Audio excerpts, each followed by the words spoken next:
If you spend hours sitting every day, certain areas of your body are going to be stiff, weak, or tight. But with 5 simple moves, you can undo years of sitting, and I'm going to show you how to do just that today. My name is Harlow, and I specialize in helping people over the age of 50 to improve their mobility and stay independent. And today, I'm going to show you 5 brilliant moves to help you undo many years of sitting. Now, sitting in and of itself is not harmful. It's not going to damage your body. But the issue is most of us spend far too long in a sitting position, and over the years, that can accumulate. If you're spending 8 hours a day sitting, just add that up over the course of your lifetime. And in that position, certain muscles are going to be shortened and certain muscles are going to be lengthened and weakened. But luckily, we can undo those changes, and I'm going to show you how to do that today. Now, before I show you these exercises, they're not suitable for everyone. Please do get checked out before you try them, and if they cause you any pain, just avoid them. Here are some of the big problems with sitting. Number 1, you lose strength in your quads and your glutes. Number 2, you can lose mobility in your hips. But number 3, and arguably the worst effect of sitting, is we lose mobility in our mid-spine. It's called the thoracic spine. And it's basically from the bottom of your neck to the top of your lower back here. All that area in between is your thoracic spine. And when you're sat like this all the time, it really makes that area stiff. Thankfully, there's one exercise that can undo all of those 3 problems pretty fast. It's called the squat and overhead reach. Here is how it looks. So you're going to stand with your feet about hip or shoulder width apart, a comfortable degree turned outwards just to allow you to squat down. And you're just going to start off by squatting down to a level that you find comfortable. Let's say for you, you can get down to here. That feels about right in terms of how far you can go. So what we're going to do for the full exercise is you're going to sink down into your squat like this. You're going to keep your back as tall as you can. And then with one hand, you're going to lift up overhead as high as you can go, and then come down and come out of the squat. Okay, that's the squat and reach. Looks easy, is actually really, really difficult. So again, I'll show you the other side. So you're going to squat down like this, keep your back nice and tall, and then lift that arm up overhead as high as you can. Hold it there for just a couple of seconds, and then come back up. Now, what this is doing is a couple of things. Obviously, it's mobilizing your shoulder as you lift your arm up. But the biggest thing this exercise is doing is it's forcing you out of this position into thoracic extension. Because if I go down like this and lift my arm, I have to be in thoracic extension to get my arm overhead. If I'm not in thoracic extension, I actually physically can't lift my arm any higher than that. But if I come into thoracic extension, my shoulder hasn't changed, but my arm is up overhead. So having that arm overhead is exactly what you need to ensure you're in thoracic extension. You don't have to do tons of these to make it work. What I'd recommend you do is go down into the squat, do your right arm, come back up, go down into the squat, do your left arm, and just repeat that 5 times over. Just a couple of seconds hold each time. If you can do that every day, just one time, it's going to make a massive difference over time and undo loads of the bad effects of sitting. As a side note, if you want more exercises to help you beat the common aches and pains that happen to over 50s, there's tons more like the ones I'm showing you today in my book, Thriving Beyond 50. You can find details of that book in the description box below this video. The next exercise I've got for you today is one that undoes the tightness in your hip flexors that can develop from years of sitting. It's called the standing hip flexor stretch, and it's so important because tight hip flexors can tug on the lower back and cause lower back pain, as well as changing the position of your pelvis, taking you from here almost into like a duck bottom. So if you want to undo a little bit of that by taking out some of the tightness in those hip flexors, here's what to do. You don't need any kit for this, but a wall works really well to hold on to. So you're going to find a wall, put 2 hands against it like this. I'll show you with my left leg first. So what we're going to do is you're going to tuck your left leg back like this, and you want your toes of the left foot to be on the floor here, okay? You want your leg nice and straight like this. Keep your back up tall. First thing I want you to do is just squeeze your bottom, okay? As if you're trying to grab a pencil between your bottom cheeks. So just squeeze that bottom whilst keeping that position. And then you can probably tuck a little bit further back. Then you're going to just dip down by bending that front knee ever so slightly and imagining you're trying to tuck a tail between your legs. So you've got your tail up like this when we're here. We're going to dip down and tuck the tail between our legs by squeezing the glutes and rolling the pelvis under. Now, that sounds really confusing, but you will know straight away if you've got this right, because you'll feel tightness at the front of your leg here. It'll be deep at the front of the groin, and if you can feel a bit of a pull coming down the front of the groin there, you're bang on. You're right in the correct position. That means you're stretching your hip flexors, your rectus femoris and your psoas and your iliacus as well are all getting a really nice stretch in that position. Let me show you the other leg now as well, because that will be helpful. So if I tuck my right leg back, it's just the toes of the right foot on the floor like this. I'm going to take it back as far as I feel I can like that. Keep that nice and straight. Squeeze the buttocks there. And then bend that front knee ever so slightly, tuck the tail between the legs, and that's a really intense stretch at the front of the hip. That's your hip flexor being stretched. Once you've got that stretch, hold for 30 seconds.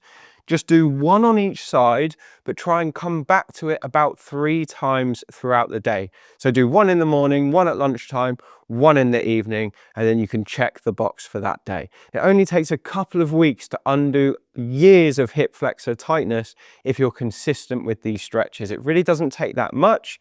You just have to work at it for a little bit of time. Now, hopefully that was useful. If you're finding this video helpful so far, please do me a massive favor and hit that subscribe button. It's totally free. It's just underneath the video. And if you press it, you'll be the first to hear about our new videos when they come out. Let's have a look at the next exercise to undo years of sitting now. The next exercise I've got for you that undoes years of sitting is called the scorpion kick. And this is a wonderful way to improve your hips and undo some of the problems that sitting can cause there. And when we sit for long periods of time, as we've discussed, the hip flexors get tight, the glutes get weak, and this exercise can undo both of those problems. You just need your bed for this, or somewhere that you can kneel down quite happily with your knees. And you're going to go into this kind of position here where you're on all fours, and you want to have your weight evenly spread between your 2 hands and your 2 knees.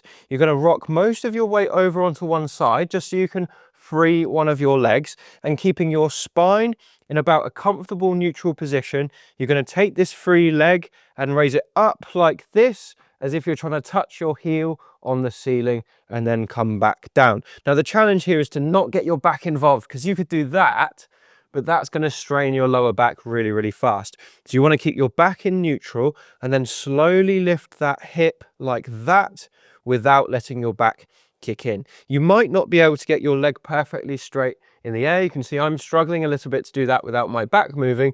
That's totally fine, and just means that I've got a little bit of work to do there to loosen those hip flexors. So you're going to slowly come up like this and then back down, and the tempo is about 1, 2 up and 1, 2 down like that.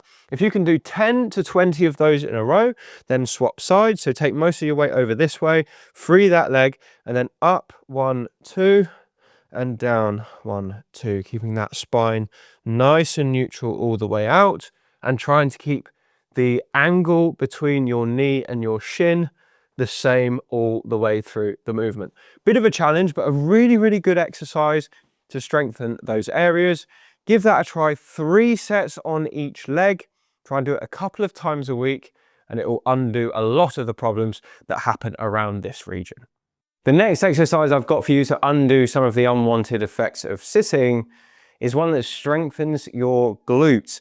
And one of the things that happens when we sit a long time is, because in a sitting position our glutes are lengthened, when we get up and we start trying to use them again, it's almost like the body's lost connection to that muscle group. It sounds like a funny thing to say, but we call this gluteal amnesia, which is a funny term, but just the fact that our brain doesn't know how to connect to those muscles anymore. And when you can't connect to your glutes, you leave your knees exposed, you leave your lower back exposed, and it can cause problems in the hip as well. Thankfully, with just one exercise, you can wake that muscle group up again and get them working once more. So here is exactly what you're going to do. It's called the standing fire hydrant. It's very simple to do. You're going to find a wall to just put your hands against like this and start off nice and tall like this. We're going to work one leg at a time. So I want you to rock over onto the leg that's going to support, and this is the leg that's going to work. Just bend that knee just a little bit, probably about 60 to 90 degrees of bend. Keep your back straight, and then you're just going to take that leg out to the side to your maximum and then back in. It's a really small movement. You're not going to have tons of movement here if you're doing this correctly, because in order to isolate the glute, I'm not moving my spine or my pelvis at all. I'm not allowing this to happen, because I could lift this miles if I bend like that, but then it's not the glutes working. So we keep our back straight, we just take the leg out to the side, keep that knee bend constant, and keep moving it like that. You're going to work that gluteus medius that lives just below the belt line, and I want you to keep going until you get a working ache in that muscle. This is really important. You have to keep doing an exercise until you feel that muscle working if you want it to get stronger and to improve. So once you've got that, you're going to do the other side as well. So rock over onto your right leg this time, bend the left, keep the back straight, and then just out to the side and back in. You might find one side is weaker than the other. That's perfectly normal, but with some practice, you can even them up and strengthen both sides. So keep going until you get that working ache. Have a 30 seconds to 60-second rest. Repeat 3 times on each side. And that's another great exercise to undo some of the problems that occur with sitting. Let's have a look at the last exercise now. The final exercise we're going to do today to help you undo years of sitting is one that targets your neck. And when you've been sitting for many years, what tends to happen is your head starts to drift forward on top of your shoulders, and we get this kind of chin poking position where the chin is almost leading the movement. It's like 6 inches in front of the body. Now, this is not good for the neck because it puts your facet joints in a position where they're squashed together. And that's been linked with more neck pain later in life. Luckily, this exercise can undo it. It's called the deep neck flexor wall slide, and it looks like this. You're going to stand with your shoulders on a wall, your bottom on a wall as well, and if you can, try and get your head on the wall like this too. You should have a nice gap between your neck and the wall there. That's totally normal. All we're going to do for this exercise is imagine someone's got a string attached to the top of your head, and they're pulling that string to slide your head up the wall without your head leaving the wall. So you're essentially making a double chin like this as you slide up the wall. Once you get to your maximum, like I can't go any further there, then you come back down to the starting position. So it's a tiny little movement. Let me show you again. So we're just sliding the head up the wall, tucking the chin in. You'll hit your maximum quite fast, and then you relax back down. Not very attractive, I know, and you can probably see 3 or 4 chins on me. But the idea here is to get these muscles here working, the deep neck flexors that live underneath the chin. And these are very, very important little muscles that are often neglected because they're so small. But if they're not strong, they allow this to happen, this kind of chin poking posture. So doing this exercise little and often works really well to strengthen them. And what you want to try and do really is do 10 in a row. Try and do it on 3 separate occasions per day without your head leaving the wall. It's a wonderful way to improve your posture. It undoes so many of the problems with sitting. You'll even find your shoulders and your mid-back improve as well. And I hope that's been useful. If you're going to give these exercises a try, please do drop a comment below and let us know which one you're going to have a go with. And I hope it makes a massive difference to your life. If you want more videos like this, you can see one right now on your screen, which I think you're going to absolutely love. So click on that if you want to keep watching, and I'll see you again on the next one.